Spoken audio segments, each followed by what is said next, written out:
Finally টাইমটা এসেই গেল বেরিয়ে পড়লাম বা আমার আশীর্বাদ নিয়ে এবার বেরিয়ে পড়তে হবে। একটু একটু নার্ভাস আছি আর অনেকটা বেশি এক্সাইটেডও আছি। তো এখন যাচ্ছি আমি আমার নিয়ারবাই স্টেশনে।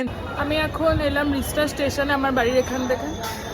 দেন এখান থেকে আমি হাওড়া যাব, হাওড়া দিয়ে মেট্রো করে শিয়ালদা যাব, এইসব করে আমি যাব।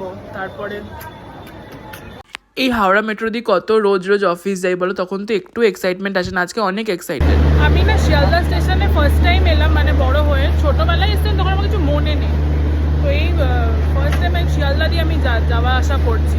এর আগে আমরা হাওড়া দিয়ে আমরা ট্রেন ধরি পাহাড়ে গেলে, আর নইলে প্যান্ডেল থেকে তিস্তা তোষা যেটা ওটা ধরি।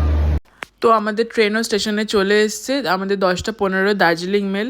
তো এটা করে যাচ্ছে আর আমাকে পিক আপও করে নিয়েছে এখান থেকে। আমি বললাম না কোনোদিন শিয়ালদা আসনি, তো আমাকে পিক আপ করে আমাকে ট্রেনে উঠে গেছি। সেই মনে আছে একবার বলেছিলাম আমি ফিট হই না, সেম কেস।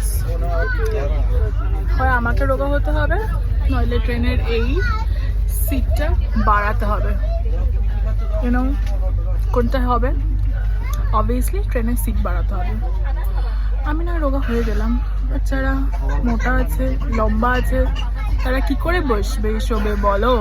আমাদের ডিনার দিয়ে দিয়েছে জানো এখানে। ডিনারে দেখি কি আছে, যখন খাবো তখন দেখো। আর এই ডিনারটা তো আমাকে প্রোভাইড করা হয়েছে, যাদের সাথে আমি গেছি ওরাই প্রোভাইড করেছে। আর রুটিটা আনবক্সিং করতে গিয়ে আমাকে 4টে ফয়েল পেপার খুলতে হয়েছে। চিকেনটা এত টেস্টি করেছে কি বলবো আমি তোমাদের। দার্জিলিং মেলে ট্রেনের স্টাফগুলো এত ভালো। আমি ওদের কাছে বলেছিলাম একটা এক্সট্রা বালিশ হলে দিও।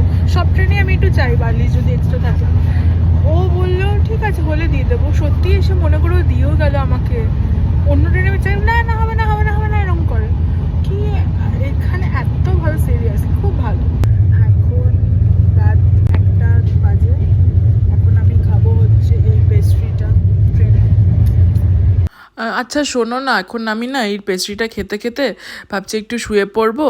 যদি ঘুম হয় তো হলো, না হলে আর কালকে সকালে উঠে আমি তোমার সাথে বাকি শেয়ার করবো।